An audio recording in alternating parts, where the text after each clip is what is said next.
Yang terhormat Bapak Kepala Sekolah SD Negeri 1 Saban, yang saya hormati Bapak Ibu CGP Angkatan 9 dari Kabupaten Grobogan, beserta Bapak Ibu guru dan karyawan SD Negeri 1 Saban.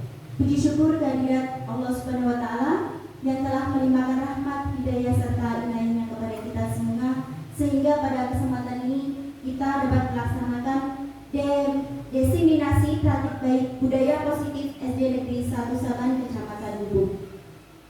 Shalawat serta salam kita haturkan kepada junjungan kita Nabi Agung Muhammad Shallallahu Alaihi Wasallam yang kita nantikan syafaatnya kelak di hari yaumul qiyamah. Amin ya rabbal alamin.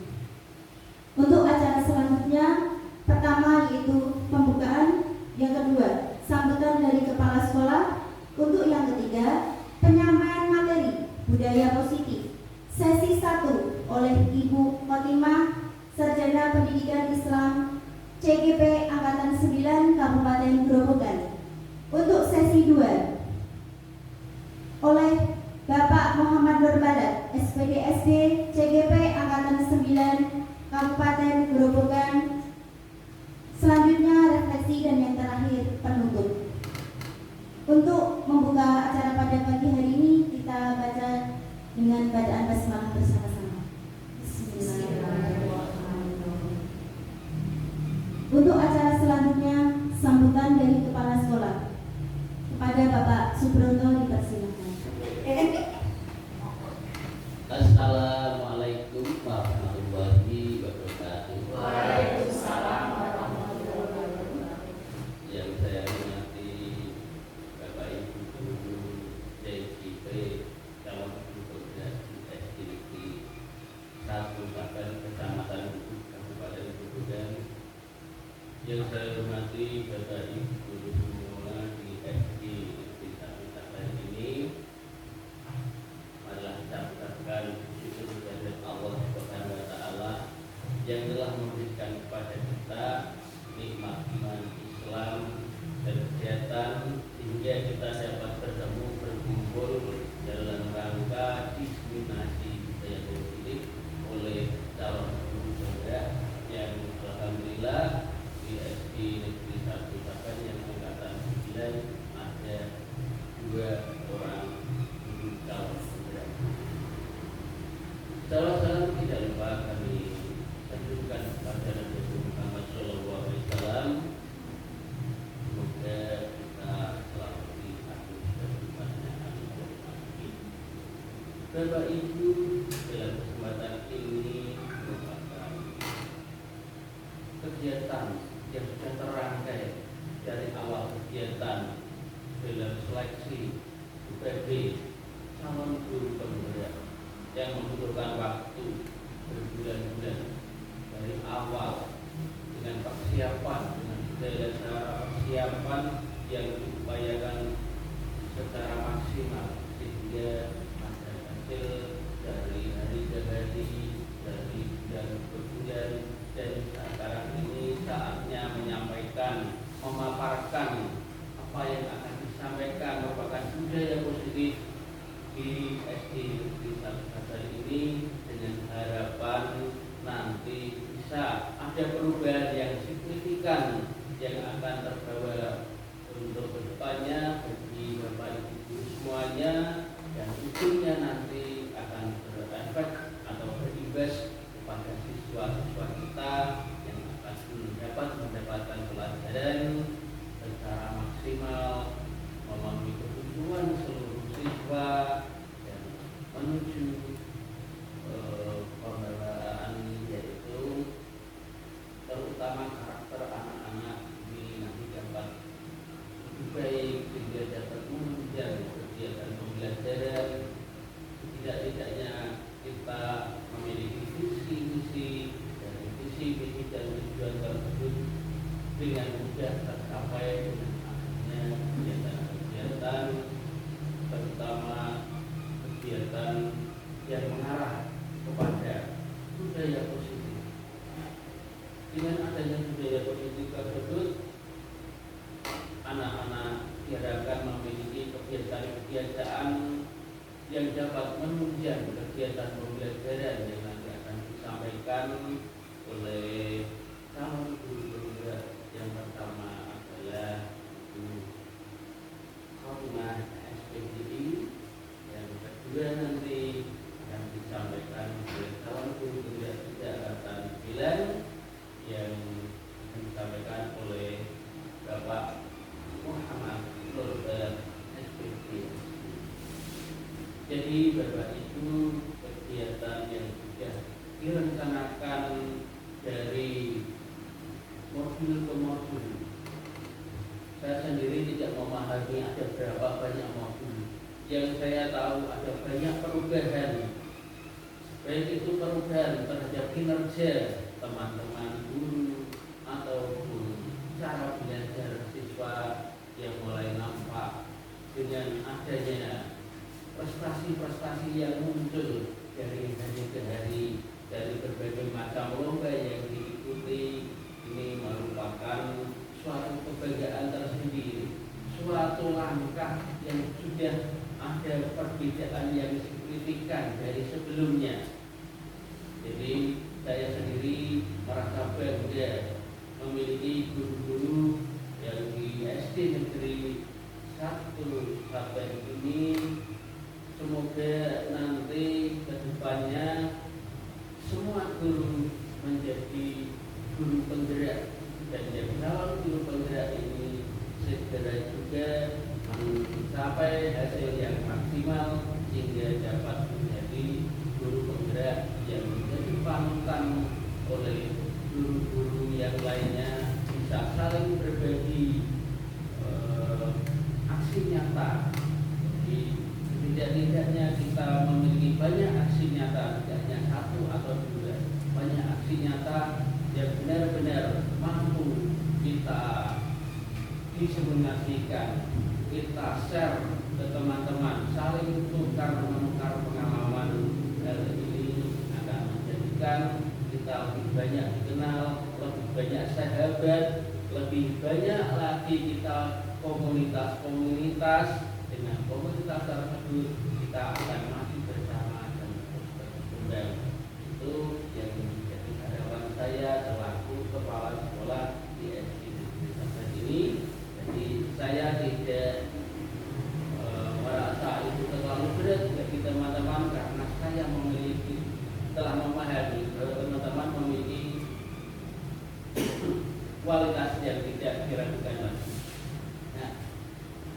Akhir kata, apabila terdapat kesalahan saya atau kurang lantas untuk saya ucapkan, sekiranya saya manusia biasa memohon maaf.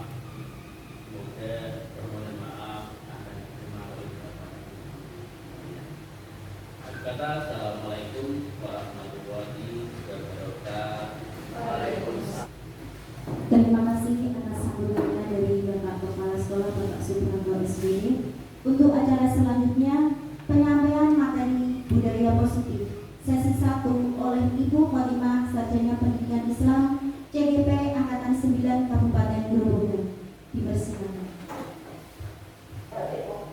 Assalamualaikum warahmatullahi wabarakatuh, Bapak Ibu semuanya. Masih semangat, ya? Semangat pagi. Luar biasa. Terima kasih Bapak Ibu semuanya. Alhamdulillahirrahmanirrahim, kepada Bapak Suprianto selaku Kepala Sekolah SD Negeri 1 Klaten yang saya hormati, serta tidak lupa kepada Bapak calon penggerak angkatan 9 Bapak Muhammad Nurul Sarjana Pendidikan, serta kepada seluruh guru dan juga karyawan SD Negeri 1 Klaten yang berbahagia pada pagi hari ini. Pada pagi hari ini saya Khotimah Sarjana Pendidikan Islam dan juga Bapak Muhammad Nurul Sarjana Pendidikan Sekolah Dasar berkesempatan untuk melakukan diseminasi sebagai aksi nyata kami pada modul 1.4 pada program pendidikan guru penggerak angkatan 9 Kabupaten Grobogan.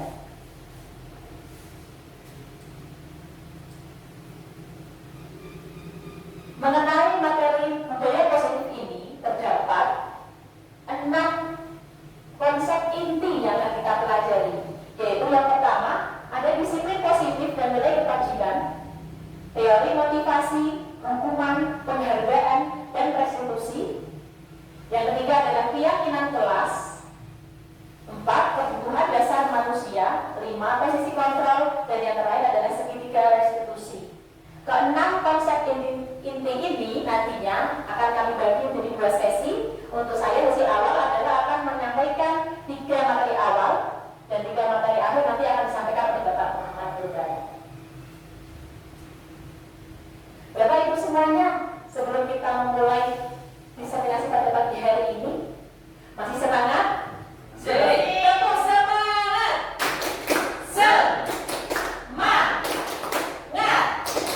Semangat! Terima kasih Bapak Ibu semuanya. Coba Bapak Ibu perhatikan pada gambar LCD proyektor. Gambar apa ya? Tangan. Gambar tangan. Tangan yang menggenggam, betul. Seandainya ada 2 orang, misalnya saya sama Lydia, saya diminta untuk menggenggam tangan saya karena ada sesuatu di dalam tangan saya yang tidak boleh lepas. Sementara Lydia harus berusaha bagaimana saya dapat melepaskan genggaman tangan saya. Kira-kira siapa yang berhasil? Apakah saya yang berhasil tetap menjaga apa yang di dalam tangan saya, atau Lydia berhasil melepas genggaman tangan saya? Oke, siapa yang memperkenalkan Bapak Ibu? Buana?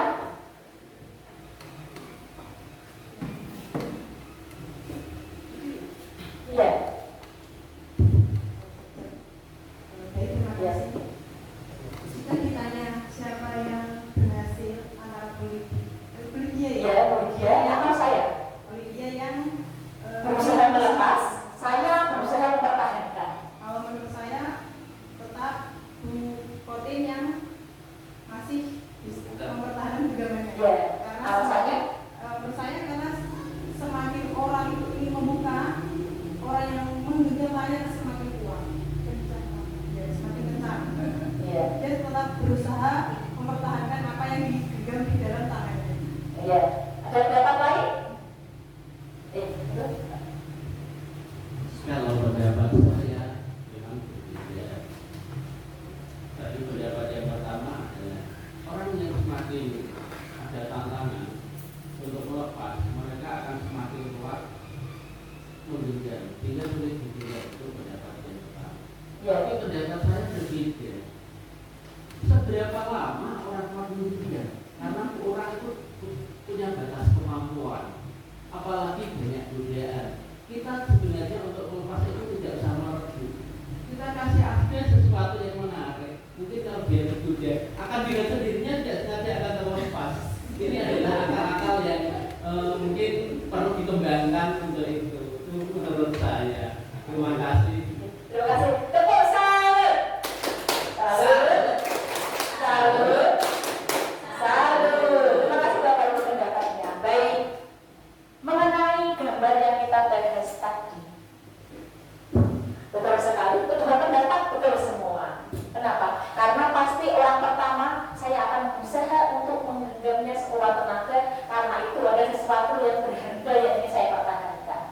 Orang kedua pun sama, dia akan berusaha sekuat tenaga dengan rayuan, benjuan, paksaan, bagaimana biar saya dapat melepaskannya. Tapi apakah Bapak Ibu tahu bahwa keberhasilan Lydia untuk membuka kepalan tangan saya adalah karena saya mengizinkannya untuk dilepas. Maka gambar ini adalah berkaitan dengan materi kita, yaitu yang disebut dengan teori kontrol. Apa itu teori kontrol? Teori kontrol menurut Dr. dengan dasar adalah bahwa semua perbuatan manusia itu memiliki tujuan tertentu, baik itu perbuatan yang positif maupun perbuatan yang negatif. Semua orang melakukan sesuatu pasti karena ada tujuannya. Orang makan karena dia lapar, orang mencuri karena dia terdesak, orang usil dengan temannya karena dia bosan, dia butuh kesenangan. Maka setiap orang, setiap perbuatan yang dilakukan pasti dia memiliki tujuan tertentu. Nah, sebagai guru mengenai kontrol kepada siswa. Yang pertama, kita ini berilusi bahwa guru dapat mengontrol murid. Kita merasa harus dikontrol dari mereka. Padahal Bapak Ibu sejatinya tidak. Mungkin kita bisa mengontrol siswa sebentar saja. Itu karena anak mengizinkan kita untuk mengontrolnya.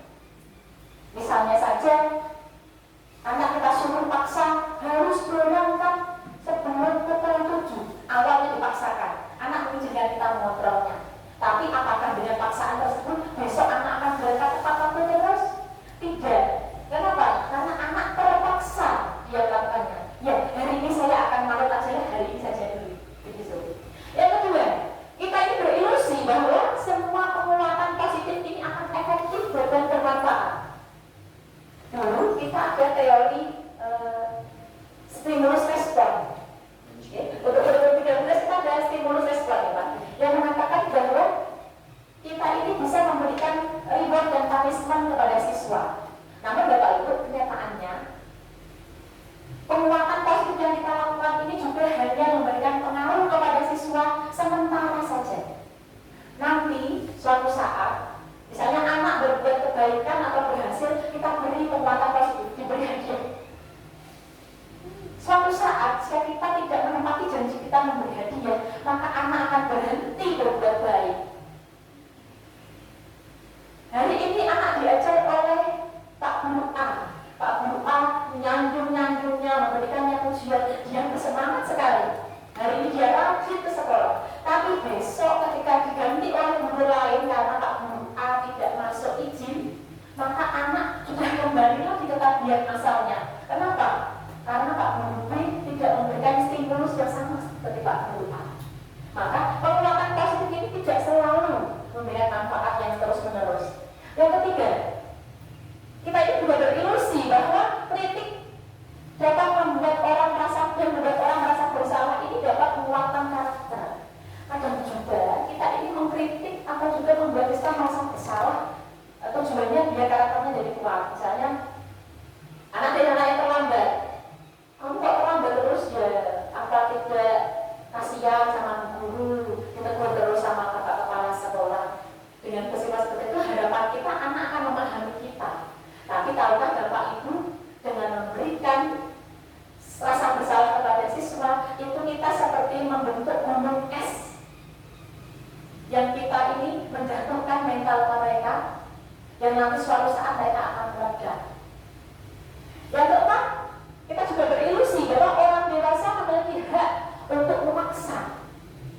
Bapak Ibu pun pasti di dalam kelas sudah pernah kita memaksa anak harus seperti ini, membuat karya gambar atau membuat prakarya bentuknya harus persis seperti yang dicontohkan oleh Bapak Ibu guru.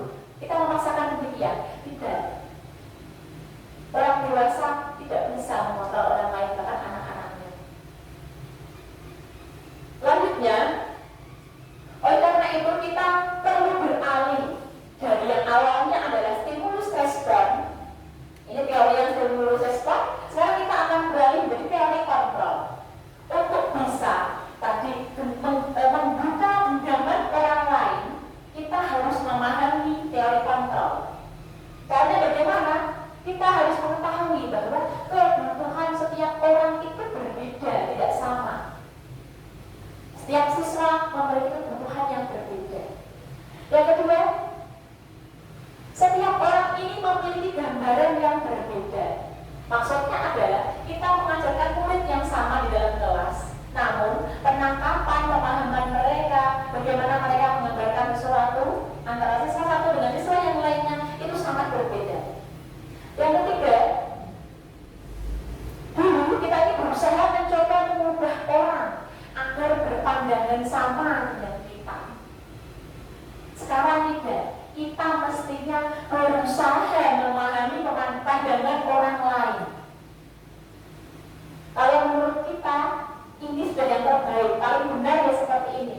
Tapi kita harus sekarang berusaha untuk memahami dari sudut pandang orang lain. Yang ketiga, perilaku buruk dilihat sebagai suatu kesalahan. Ketika siswa berbuat salah, maka kita akan terus menyalahkan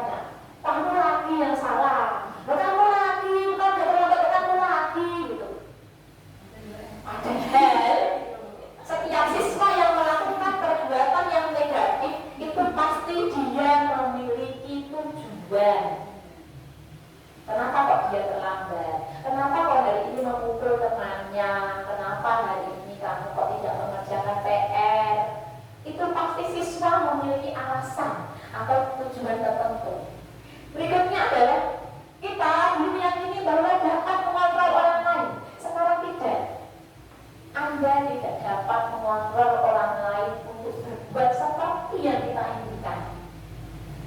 Berikutnya adalah pemaksaan pada saat rujukan gagal. Pasti kita pertama ketika menasihati siswa dengan rujukan Taiwan. Nah, itu mengerjakan tugas dulu ya nak. Nanti dia dapat nilai 100, bisa naik kelas, dapat ranking. Begitu kita tidak berhasil, maka kita akan memulai memaksanya. Ayo, jalan enggak? Gitu. Betul? Sekarang kita rubah mindset kita.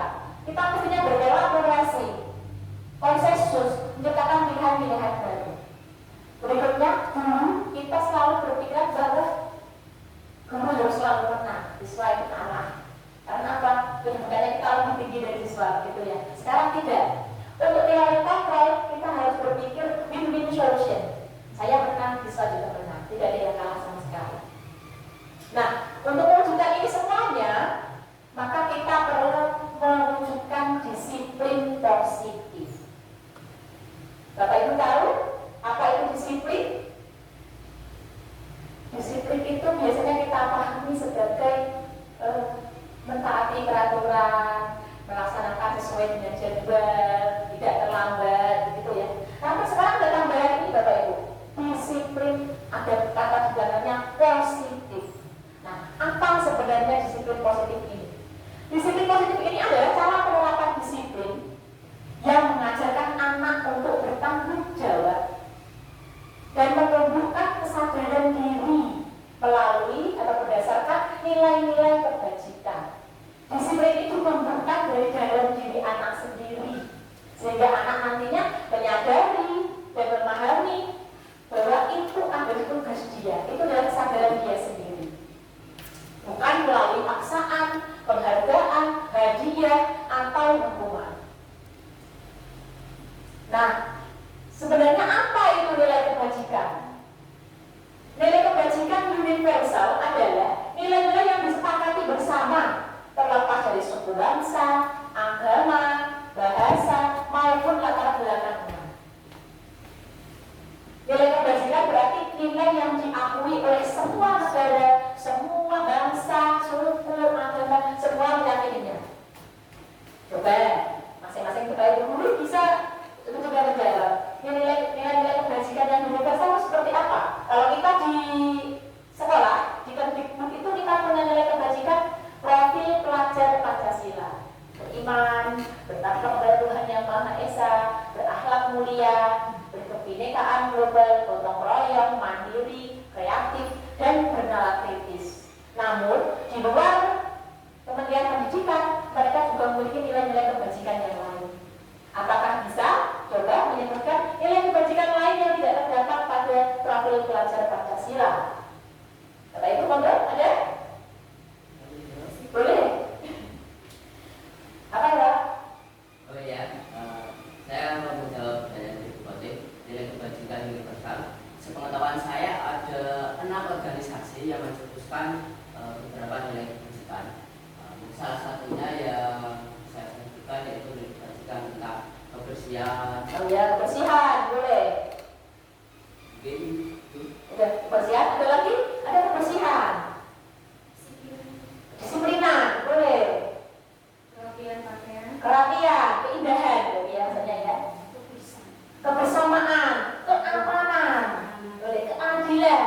Nah, semua negara, semua agama kan pasti meyakininya ya, menerimanya sebagai sebuah kebaikan. Itu namanya nilai-nilai kebajikan universal yang tidak ada agama atau suku bangsa yang menolak. Nah, berikutnya, setelah mengetahui nilai-nilai kebajikan itu, kita juga perlu mengetahui bahwa setiap perbuatan manusia menurut teori kontrol tadi dilakukan karena dia memiliki tujuan tertentu. Secara garis besar, ada 3 motivasi perilaku manusia dalam melakukan perbuatan, baik itu yang positif maupun yang negatif. Yang pertama, siswa atau kita ini melakukan sesuatu karena tujuannya untuk menghindari ketidaknyamanan atau hukuman. Contoh, kenapa siswa masuk tepat waktu? Tujuannya, oh karena saya takut dihukum. Ada yang tujuannya seperti itu. Kenapa siswa kok datang tepat waktu? Ada mungkin tujuannya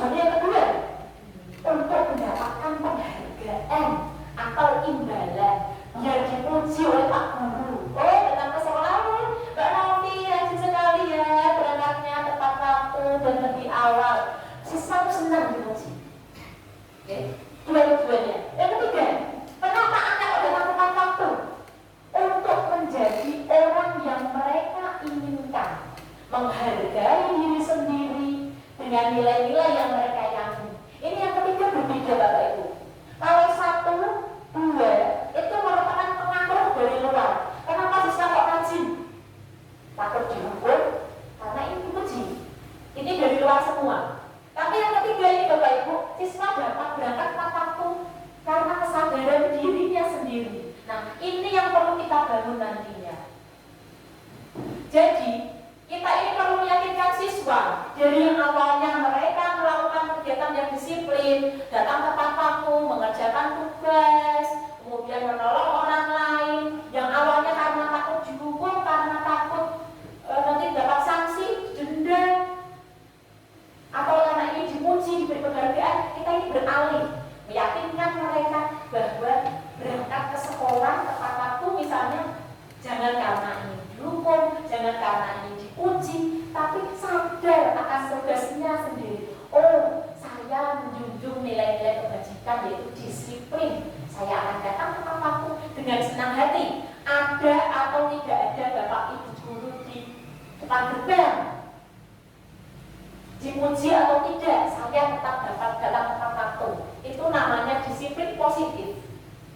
Nah, ini dapat kita capai nanti melalui keyakinan kelas atau sekolah, bukan lagi dengan hukuman atau penghargaan. Dulu kita berpikirnya ketika kurikulum 13 ya, ada siswa yang dapat S1. Anak-anak beri tepuk tangan yang meriah untuk teman kita yang S1, betul? Apakah Bapak Ibu dulu pernah mencoba memahami bagaimana perasaan siswa yang tidak dapat ranking? Dulu kita tuh menganaktirikan mereka, seolah-olah mereka itu pupuk bawang kalau di kelas. Yang diperhatikan yang pintar-pintar, yang rajin-rajin. Ternyata penghargaan yang kita berikan tujuannya untuk memberikan semangat, tapi nyatanya itu bukan membangun karakter. Ya.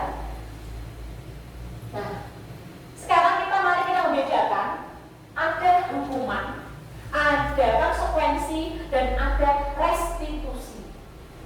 Untuk hukuman dan konsekuensi kita sering melaksanakannya.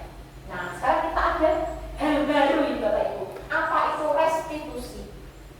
Restitusi ini adalah proses menciptakan kondisi bagi murid untuk memperbaiki kesalahan mereka sehingga mereka bisa kembali kepada kelompok mereka dengan karakter yang lebih baik. Jadi, ketika siswa ini berbuat salah, tidak dihukum, tidak diberikan penghargaan, tidak dijatuhkan dari dirinya, harga dirinya, tidak. Tapi mari kita mencari solusi bersama-sama penyelesaian masalahnya. Ini yang disebut dengan restitusi. Untuk membedakannya, restitusi ini berbeda dengan hukuman. Hukuman itu sifatnya tidak terencana. Tiba-tiba anak datang terlambat. Kemudian bapak ibu guru berpikir, ini anak datangnya terlambat terus, membuat saya jengkel. Hari ini mau saya kasih hukuman apa ya? Ayo kamu keliling lapangan. Itu kan sudah terencana ya, sesuai yang kita inginkan saat itu, insidentil. Kemudian anak dan murid tidak tahu apa yang akan terjadi. Anak tidak tahu kalau saya terlambat nanti mau dihukum apa ya. Kemarin saya disuruh lari-lari, jangan-jangan besok saya disuruh gosek-gesek. Nah, anak tidak tahu karena ini mendadak. Dan siswa tidak dilibatkan. Siswa hanya sebagai pasif, sebagai penerima saja. Dihukum lari ke lapangan 10 kali, anak harus ikut manut. Nah, hukuman ini bersifat satu arah dari guru kepada siswanya. Siswa hanya menerima hukuman tanpa kesepakatan. Ketika anak bertanya, saya hanya terlambat 5 menit, kenapa saya disuruh untuk lari ke lapangan sampai 10 kali? Gus, sudah salah, bantah lagi. Jadi anak tidak diberikan kesempatan untuk berdiskusi karena sifatnya hukuman itu satu arah ya. Kemudian beda lagi dengan konsekuensi. Konsekuensi ini adalah sama sebenarnya, kita memberikan suatu sanksi kepada siswa, tapi sanksi itu sudah melalui kesepakatan. Contoh, besok lagi kalau kamu datang terlambat ke sekolah, hukumannya apa ya nak? Berdiri di depan tiang bendera dulu 15 menit. Anak-anak sudah sepakat di kelasnya. Nah, besok ada yang terlambat dan itu dilaksanakan. Ya terlambat kan? Anak, kamu kok terlambat? Kamu tahu kan apa peraturan kelas kita kemarin? Ya Bu, saya tahu kalau saya terlambat saya harus berdiri di depan kelas. Nah, di depan yang bendera. Itu namanya konsekuensi. Jadi sebelumnya kita sudah merancang kalau berbuat salah ini hukumannya ini, salah ini hukumannya ini. Itu namanya konsekuensi. Kalau hukuman itu tidak direncanakan. Nah, yang kita bangun ini adalah restitusinya. Jadi ketika anak berbuat salah tidak langsung dihukum, tapi mari kita mencari solusi, duduk bersama dengan siswa, kita tanya apa alasannya, bagaimana kamu menyelesaikan masalah ini, diajak sama-sama. Nah, setelah Bapak Ibu mengetahui apa tadi restitusi, konsekuensi, dan hukuman, kita main tebak-tebakan ya. Semangat? Ya. Yang pertama, nanti yang setelah terbaca boleh dicari jawabannya ya. Anak berbuat salah, lalu mencatat 100 kali di dalam buku kalimat saya tidak akan terlambat lagi karena terlambat ke sekolah. Enggak? Siapa yang mau jawab? Apakah ini hukuman, restitusi, atau konsekuensi? Hukuman. Bagaimana? Harus sesuai dengan alasannya.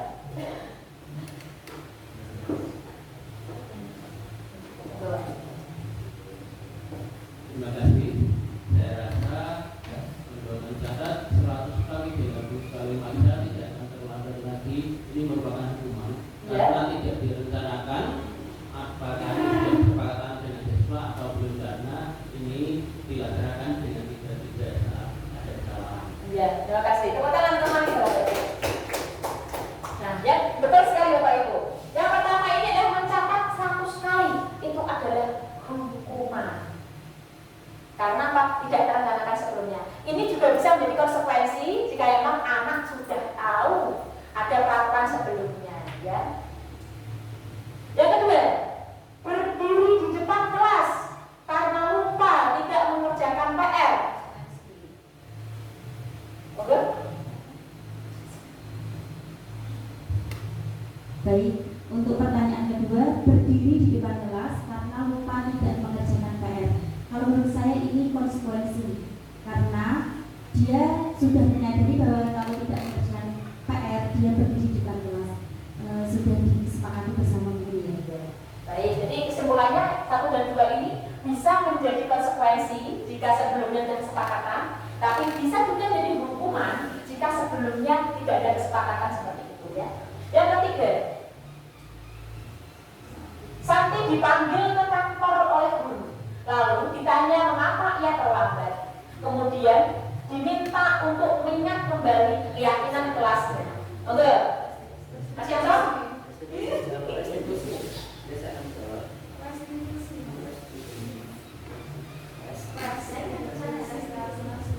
Ya, saya akan menjawab. Menurut saya, Santi dipanggil kantor oleh guru karena mengapa ia terlambat, kemudian diminta untuk mengingat kembali keyakinan kelas. Itu menurut saya restitusi. Ya, terima kasih tepuk tangan untuk Mas Yanto. Betul sekali Mas Yanto. Ya, sebenarnya Mas Yanto benar bahwa Santi yang telah berbuat salah kemudian dipanggil ke kantor oleh guru. Lalu ditanya mengapa ia terlambat. Kemudian Santi diminta untuk mencoba mengingat kembali keyakinan kelas yang dibentuk. Lalu mencari solusi. Lalu bagaimana Santi jika kamu tidak mengerjakan tugas, tidak mengerjakan PR misalnya? Apa solusinya? Nah, itu namanya restitusi. Nah, apakah Bapak Ibu tahu bahwa dulu kita sebenarnya sering menghukum siswa bahkan melalui penghargaan. Jadi, menurut Alfikon, bahwa mengemukakan baik penghargaan maupun hukuman adalah cara-cara mengontrol perilaku seseorang yang menghancurkan potensi untuk pembelajaran yang sesungguhnya. Maka secara ideal, tindakan belajar itu sendiri adalah penghargaan yang sesungguhnya. Maka benar, kita mulai kurikulum 13 sudah tidak ada ranking kelas. Karena apa? Sejatinya ketika kita memberikan ranking penghargaan itu, kita mematikan karakter-karakter yang lainnya. Nah, mengapa demikian? Karena pengaruh jangka pendek dan jangka panjang. Bapak Ibu semuanya, penghargaan atau hukuman yang kita berikan kepada siswa itu adalah dapat merubah siswa, tapi pengaruhnya adalah jangka pendek. Hari ini kita menasihati siswa, anak-anak kalau buang sampah di tempat sampah ya, nanti yang buang sampah dengan benar dapat bintang dari Bu Guru.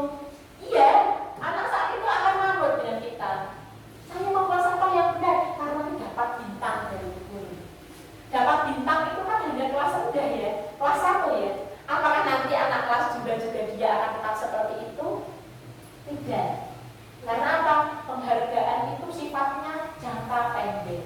Hukuman pun juga sifatnya jangka pendek. Hari ini anak dihukum karena tidak mengerjakan PR. Dihukum, iya. Besok lagi dia akan ingat, saya harus ada PR karena dia tidak dihukum. Seminggu kemudian, udah lupa kok dengan marah-marahnya kita. Karena itu apa? Penghargaan, hukuman itu sifatnya sementara. Yang kedua, penghargaan itu tidak efektif. Bahkan penghargaan juga merusak hubungan antar siswa, Bapak Ibu. Jadi, ketika kita memberikan penghargaan kepada siswa yang paling pandai misalnya, ayo anak-anak, berikan tepuk tangan tadi untuk teman kita yang satu. Apakah Bapak Ibu tahu, anak-anak yang tidak dapat ranking, yang duduk paling belakang, akan saling memuji. Iya, kayak terus saya dipuji. Aku udah pernah dipuji meneng, gitu. Nah, yang ranking 1 yang dipuji tadi, ketika istirahat, gak usah dikocori, seneng aja Bu Guru. Maka apa? Penghargaan itu merusak hubungan antar siswa. Jadi anak merasa didiskriminasikan, dibeda-bedakan. Nah yang berikutnya, penghargaan juga dapat mengurangi ketepatan. Anak ketika diberikan hukuman dan diberi penghargaan, saat ini senang kan dia? Puas. Wah, berarti kerjaan saya, tugas saya itu yang paling bagus di kelas. Besok lagi dia akan berpuas diri.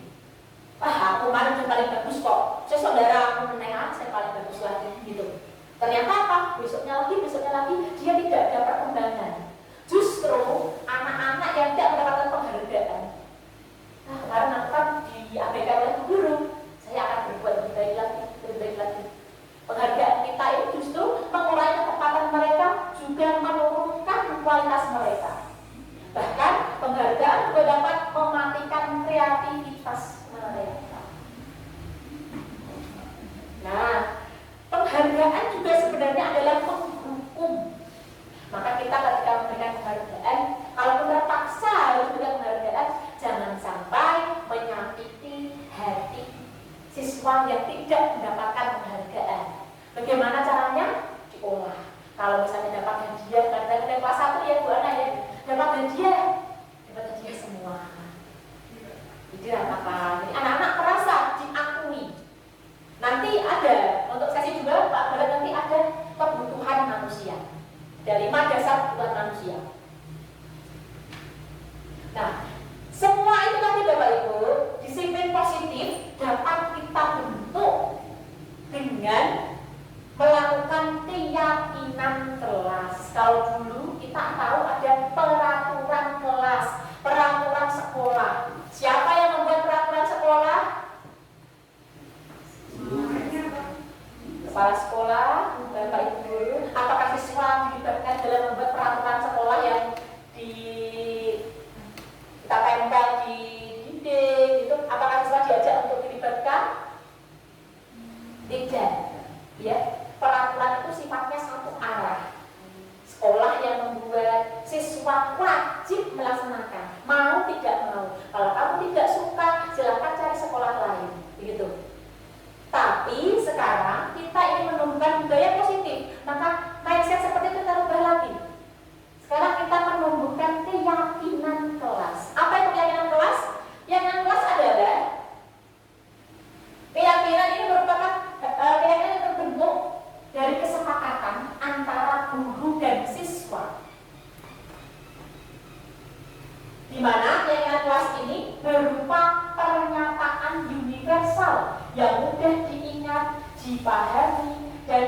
diterapkan dalam lingkungan sekolah.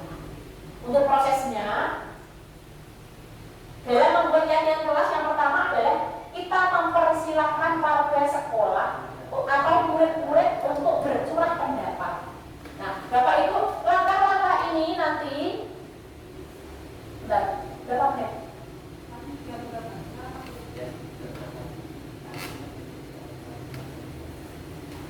Berapa menit? Nek masih banyak kan langsung praktek 44 durasi videoku catatan nanti kan lebih sama foto ya? Dia praktek ya?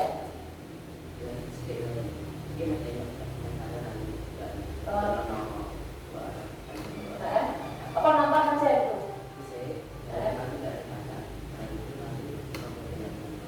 Membuat ya, praktek tadi ya? Oke. Bapak Ibu, prosedur dalam pembentukan keyakinan kelas yang pertama adalah mempersilahkan warga sekolah atau para murid untuk bercurah pendapat. Jadi yang pertama yang dilakukan adalah anak-anak nanti, kalau kemarin saya prakteknya di kelas adalah siswa saya beri kertas post-it semua, kemudian anak-anak mencurahkan peraturan kelas yang ingin mereka capai bersama. Kemudian siswa menempelkan post-itnya di depan kertas plano, ditempel. Lalu yang kedua, guru nanti mencatat semua masukan-masukan murid dari yang ditempel siswa itu kan banyak ya Bapak Ibu ya. Siswa kan setiap siswa punya satu usulan. Nah, dari usulan itu nanti kemudian kita kerucutkan. Mungkin kan ada yang sama jawabannya dengan temannya. Kita kerucutkan, lalu ditulis di papan tulis atau pada kertas plano besar. Setelah itu kemudian dari peraturan-peraturan tersebut, anak membuatnya banyak yang menggunakan kata-kata negatif. Jangan datang terlambat, dilarang memukul teman. Dari semua negatif-negatif tersebut, nanti kita rubah kalimatnya menjadi kalimat positif. Setelah itu, dari kalimat-kalimat positif yang terbentuk itu tadi, kita menemukan nilai-nilai kebajikan yang ada di dalamnya. Dari nilai-nilai kebajikan tersebut, lalu kita bisa menyusun tabel T dan juga tabel tugas guru dan tugas siswa. Setelah yang itu terakhir adalah menyusun keyakinan kelas dan menyepakatinya. Untuk Bapak Ibu guru supaya lebih jelas, saya memiliki video penerapan dari penyusunan keyakinan kelas yang sudah saya laksanakan. Mari kita simak bersama-sama. Warahmatullahi wabarakatuh. Selamat pagi anak-anakku semuanya. Bagaimana kabarnya hari ini? Baik, alhamdulillah sehat semua ya. Nah, seperti rencana kita yang kemarin bahwa hari ini anak-anak bersama Bu Rolim akan menyusun keyakinan kelas. Siapa yang masih ingat apa saja peraturan yang ada di sekolah kita? Di sekolah kita ini tidak boleh membuang sampah sembarangan. Nah, anak-anak pasti punya angan-angan. Apa yang ingin kalian wujudkan di kelas 3 ini? Punya? Punya, baik. Guru akan membagikan kertas post-it di sini. Nanti anak-anak menuliskan peraturan yang ingin kita wujudkan bersama di kelas 3 ya.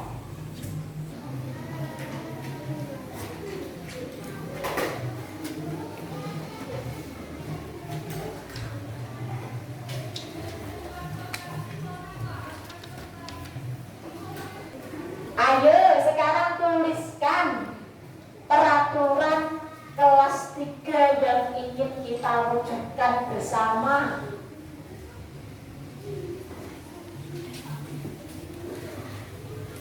Apa yang ingin kamu capai?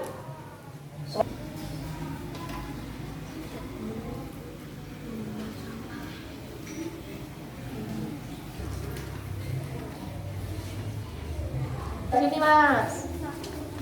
Ya, bagus. Bagus, ditekan? Iya. Sama, tidak boleh datang terlambat. Itu kalimat negatif. Yang baik bagaimana?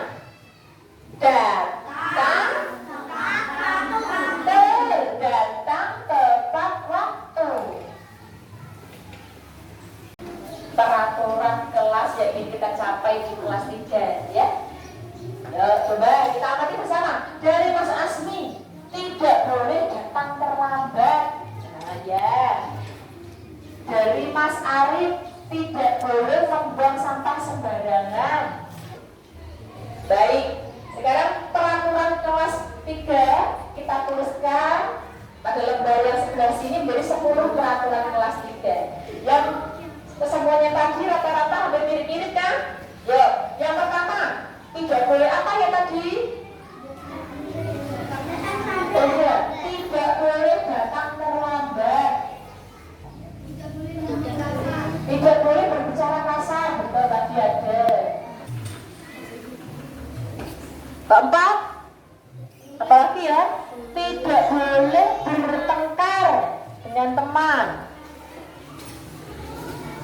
Baik, kita sudah mendapatkan 10 peraturan kelas 3. Sekarang yang tadi anak-anak memilih kata dilarang, tidak boleh. Mari sekarang 10 peraturan kelas ini kita rubah menjadi kalimat positif. Kalimat positif itu artinya sama, namun tidak menggunakan kata tidak atau dilarang. Yang ke-9, tidak boleh mengejek teman, berarti harus menyayangi, menghormati, boleh berarti saling menghormati.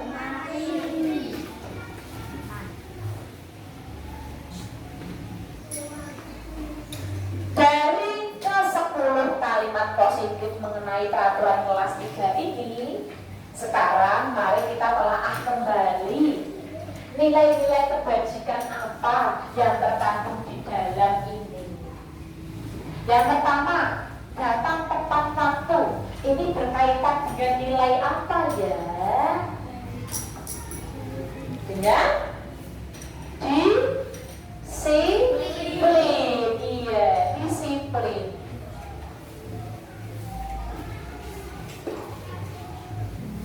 Nah, sekarang yang kedua, berbicara sopan. Anak-anak, nilai kebajikan apa ya yang terkandung dalam peraturan berbicara sopan? Kita harus saling menghargai. Nah, dari nilai-nilai kebajikan ini, sekarang kita turunkan lagi. Kita uraikan menjadi tabel T yang berkaitan dengan sikap disiplin. Tampaknya seperti apa? Tidak tampaknya seperti apa? Kalau anak-anak yang disiplin itu berarti datang ke sekolah. Betul, datang ke sekolah tepat waktu. Kalau yang tidak disiplin bagaimana? Terlambat. Berkaitan dengan nilai disiplin yang telah kita tentukan tadi, sekarang kita turunkan lagi menjadi tugasku dan tugasmu, yaitu tugas guru dan tugas siswa. Untuk mewujudkan nilai disiplin, guru itu bertugas ya mencontohkan, betul, atau memberikan contoh atau teladan, tugasnya guru. Kalau sebagai seorang siswa, tugas kamu apa? Datang tepat waktu, betul.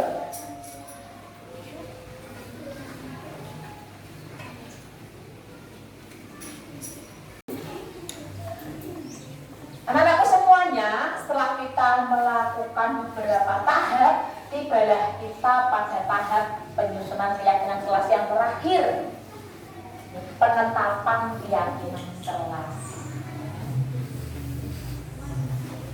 Ada 4 nilai yang kita yakini bersama. Apa yang pertama tadi nilainya? Nilai disiplin, ya, disiplin. Saling menghargai.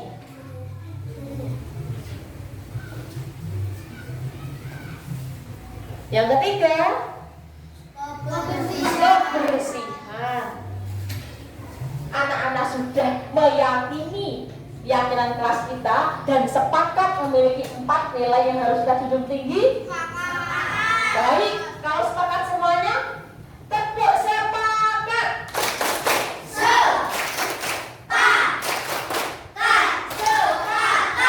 Yes. Ya, sekarang semuanya pegang dada sebelah kiri, seperti Bu Guru, sini dadanya. Kita baca bersama-sama, kita meyakini meyakini nilai-nilai kebajikan yang kita junjung tinggi dan kita laksanakan. Yuk, bareng Bu Guru ya. Keyakinan kelas 3. Kami siswa kelas 3 meyakini nilai-nilai. Satu, disiplin. Tiga, kebersihan. Empat, keamanan. Tepuk tangan untuk kita semuanya. Di sini apakah ada pertanyaan? Oh ya, banyak, silakan.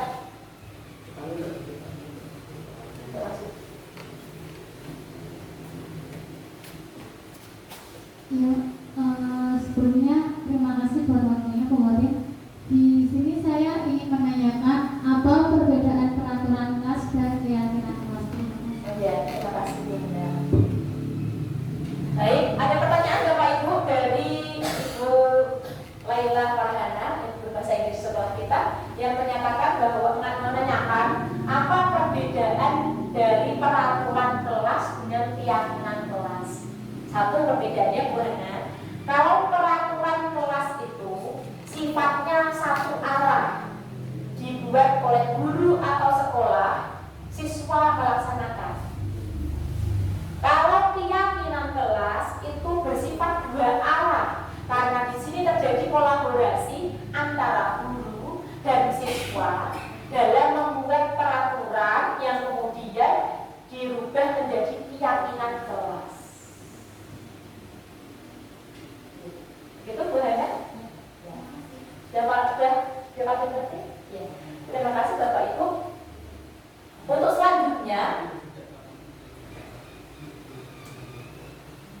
ada pertanyaan lagi? Bu Ana, ada? Ya.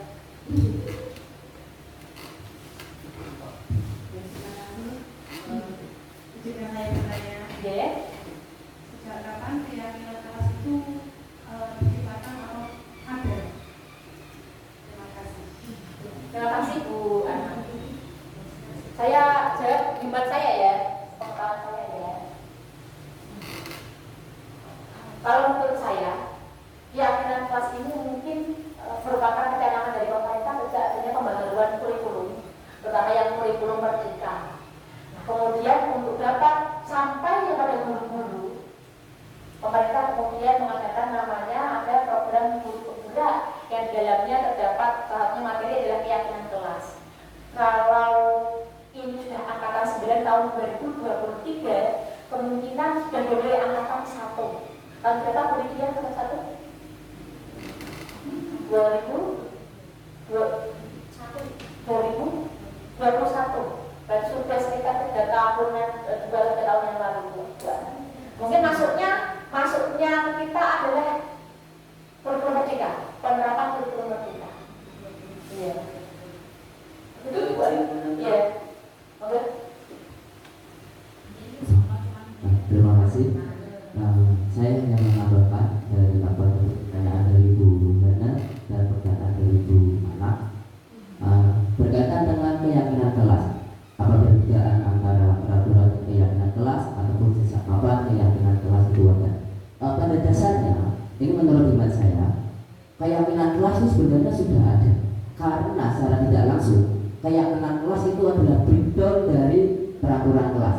Karena prosesnya itu kita buat ada peraturan kelas, kemudian kita ubah peraturan kelas itu yang biasanya menggunakan kalimat negatif, tidak boleh, jangan, kita ubah menjadi kalimat positif.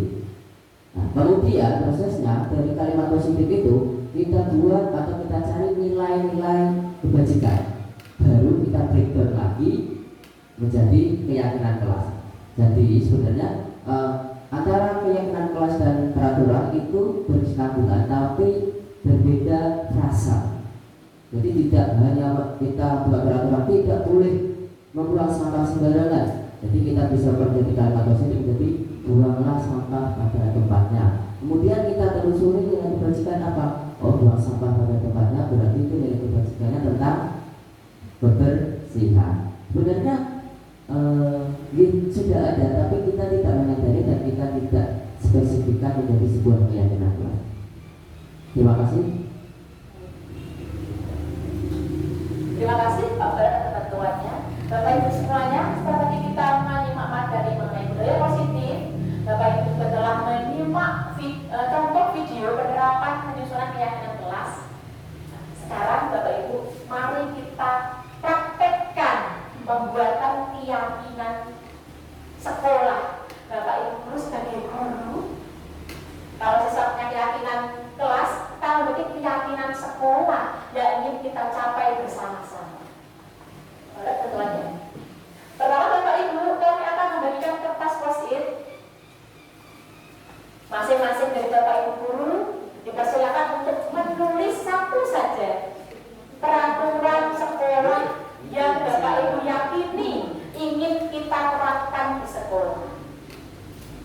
Jangan lupa Bapak Ibu tulis namanya di atas.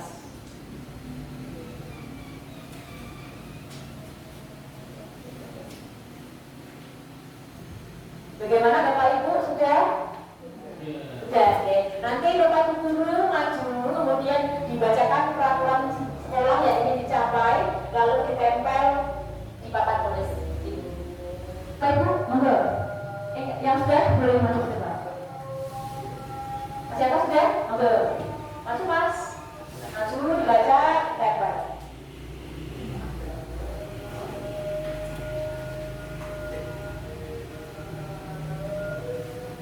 Jangan lupa bahagia. Jadi bahagia.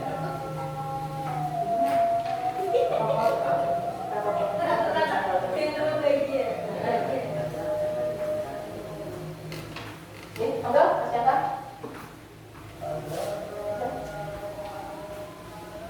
Ya, kalau menurut saya tidak boleh membuang sampah sembarangan. Oh, tidak boleh membuang sampah sembarangan. Boleh Mas Yanto. Tempel itu Mas Yanto.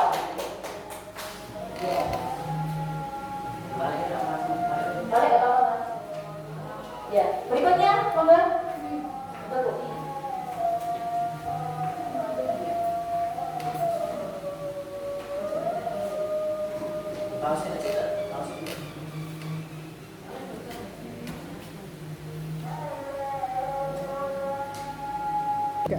Monggo Bapak Ibu selanjutnya. Puji monggo. Ya, terima kasih waktu yang telah diberikan kepada saya.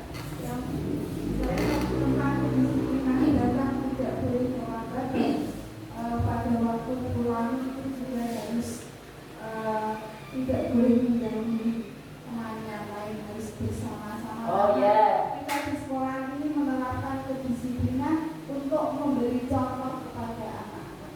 Terima kasih. Tidak boleh terlambat dan pulangnya harus bersama-sama, tidak saling mengganggu. Selanjutnya, monggo.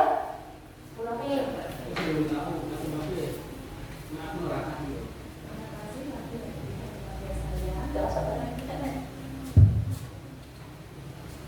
kasih waktu yang diberikan kepada saya. Saya mau menjawab, jangan memakai seragam yang tidak sesuai jadwal. Ya, jangan memakai seragam yang tidak sesuai jadwal. Monggo Bu Novi. Tempel. Berikutnya.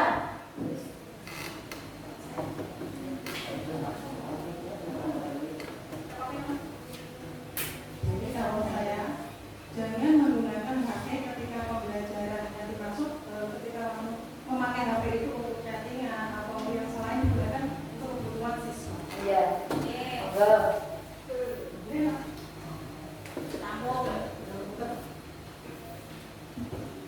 Ya, ada ya. Aku tempel nggak? Bagian. Aku tempel. Aku tempel.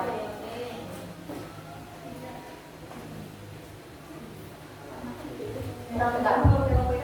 Tidak boleh membuli fisik maupun non fisik. Oh, tidak mengejek atau membuli fisik atau non fisik. Oke.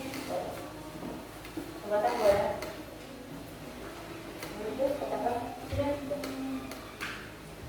Baik, terima kasih Bapak Ibu guru semua. semuanya sudah mencurahkan isi hatinya bagaimana atau apa peraturan sekolah yang ingin kita capai.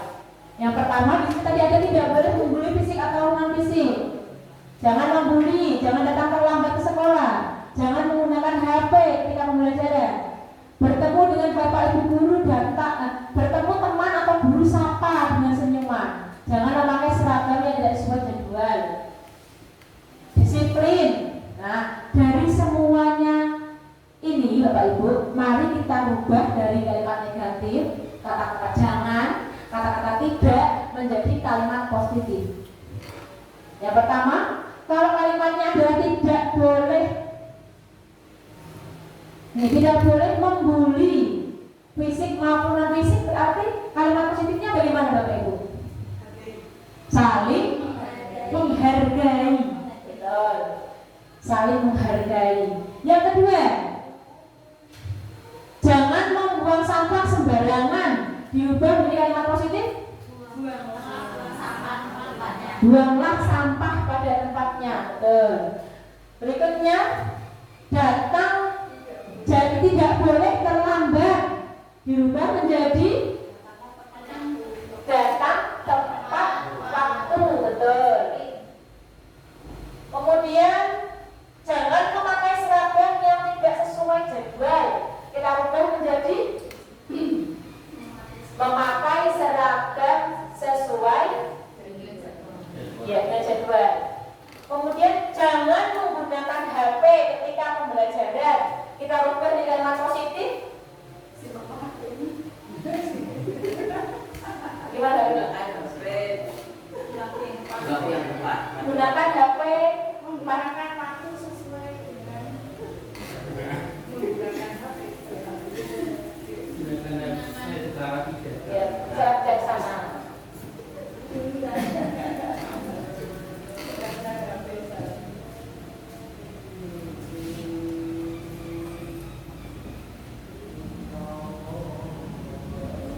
Ya, Bapak Ibu tahap 3 sekarang. Bapak Ibu nanti bisa menerapkan di kelas juga pada siswa-siswanya. Setelah kalimat positif ini, masing-masing kalimat positif ini coba kita kaitkan dengan nilai-nilai kebajikan yang ada. Yang pertama, saling menghormati, berkaitan dengan nilai positif. Saling menghormati atau saling menyayangi. Yang kedua, datang, buanglah sampah pada tempatnya, berkaitan dengan nilai positif kebersihan. Betul, Pak. Yang ketiga, datang tepat waktu, disiplin, benar. Yang keempat, memakai seragam sesuai jadwal, disiplin.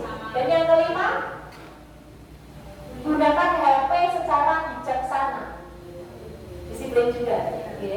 Berarti kita dari 5 nilai ini, kita memiliki dari kelima kalimat positif, kita sudah memiliki beberapa nilai kebajikan, yaitu saling menghargai, disiplin, dan kebersihan.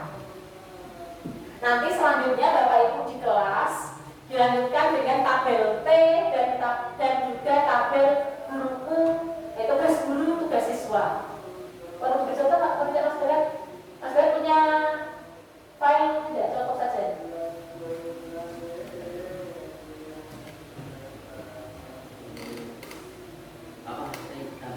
Contoh tampilan tabel T. Jamnya.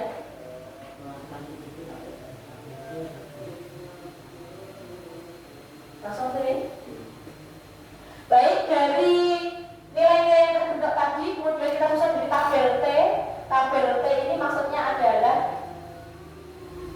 dari kata disiplin itu, mari kita jabarkan apa yang tampak dan apa yang tidak tampak dari sikap disiplin.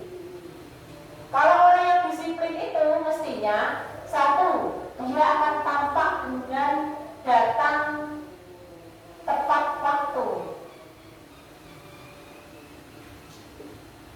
Dia sikap disiplin tidak tampak dengan datang terlambat. Nah, seperti ini Bapak Ibu, nanti Bapak Ibu bisa praktek di kelas. Setelah terbentuknya nilai, dilanjutkan dengan membuat tabel T. Lalu dilanjutkan dengan tabel guru, tugas siswa. Dari nilai disiplin ini, tugas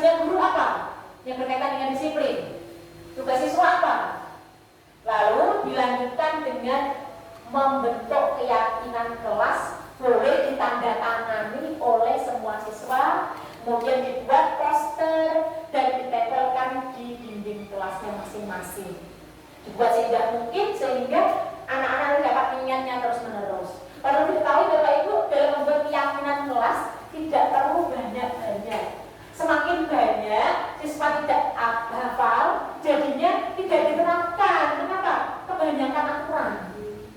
Cukup 3. 3 ini kalau 3 atau 4 ini selama kita pegangnya sungguh-sungguh, pasti kita berjalan dengan baik. Maka Bapak Ibu, dari latihan kita melakukan simulasi pembuatan keyakinan kelas, kita juga memperoleh nilai-nilai kebajikan yang kita yakini bersama ya, bahwa Bapak Ibu guru SD Negeri 1 Saban akan menjunjung tinggi nilai-nilai saling menghargai dengan teman, disiplin, serta menjaga kebersihan.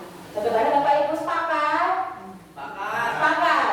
Tepuk sepakat. Sepakat. Sepakat. Terima kasih. Bapak Ibu guru yang kami hormati, demikian pemaparan saya mengenai budaya positif materi 1, 2, 3. Untuk selanjutnya nanti akan dilanjutkan oleh Bapak Muhammad Nurhada. Untuk itu Bapak Ibu boleh juga istirahat sebentar, 5 menit, monggo pun unjuk rambutnya. Jadi istirahat sebentar. Terima kasih untuk penyampaian materi budaya positif sesi 1 oleh Ibu Fatimah. Dan selanjutnya untuk sesi 2, penyampaian materi akan dilanjutkan oleh Bapak Muhammad Nurbalat SPDSD CGP Angkatan 9 Kabupaten Grobogan. Dipersilakan.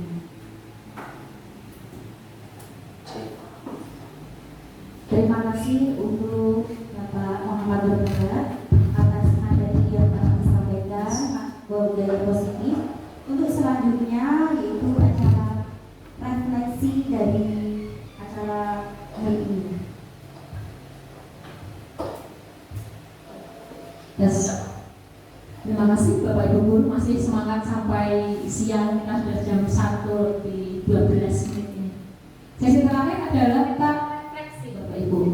Refleksi ini meliputi apa yang sudah Bapak Ibu guru lakukan hari ini, kemudian apa pelajaran yang Bapak Ibu peroleh, serta yang ketiga adalah apa rencana tindak lanjut yang akan Bapak Ibu laksanakan setelah menerima pembelajaran di siang hari ini.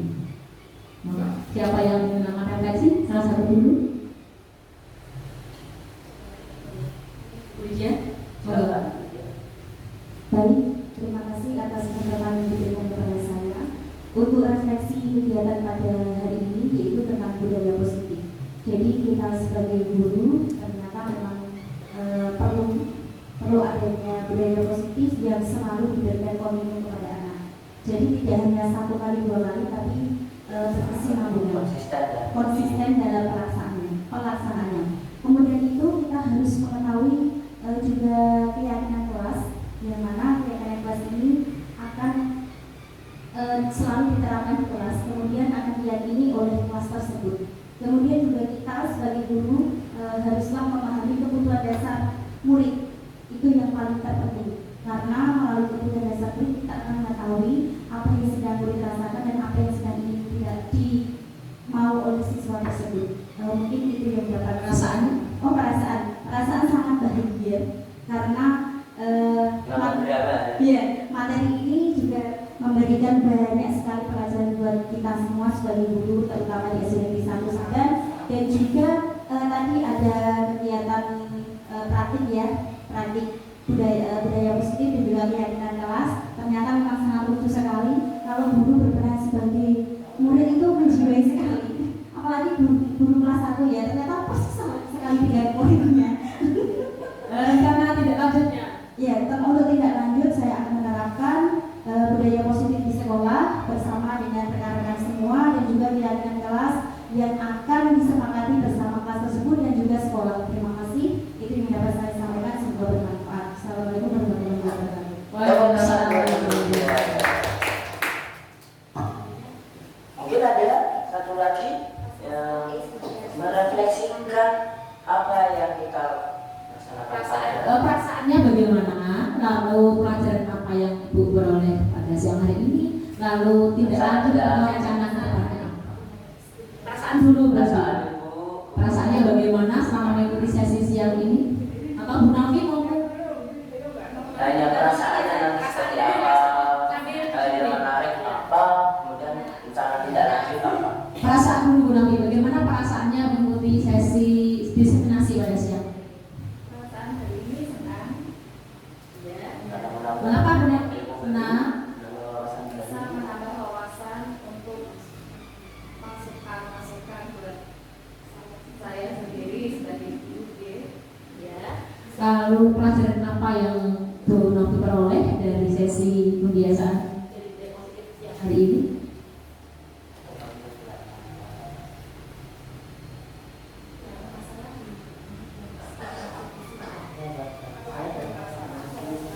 Kalau ada masalah, saya selesaikan dengan segitiga restitusi.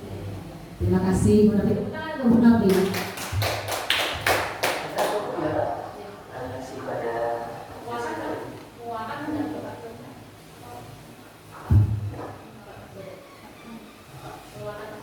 Baiklah Bapak Ibu, semoga dari apa yang kami sampaikan pada kesempatan kali ini dapat menjadikan kita guru yang dapat memenuhi kebutuhan dasar manusia, khususnya kebutuhan dasar murid. Kemudian kita dapat mengambil posisi kontrol yang terpuncak, yang tertinggi, yaitu posisi kontrol manajer, meskipun harus melalui beberapa tahapan. Belajar terus.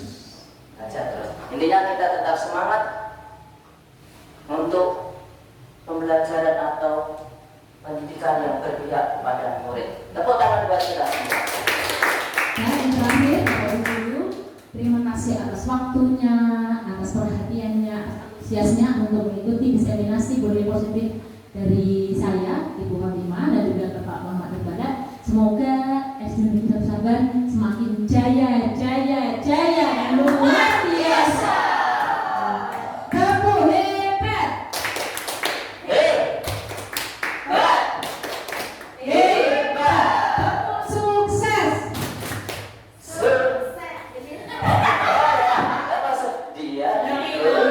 Tepuk sukses.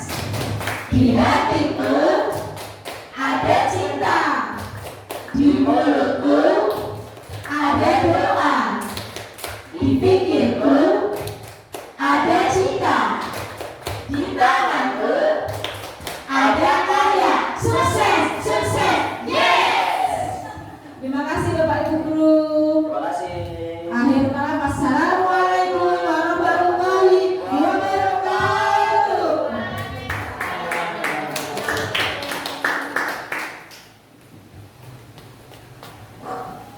Demikian serangkaian acara pada hari ini. Semoga bermanfaat untuk kita semua. Saya sebagai pembawa acara mohon maaf apabila ada salah kata.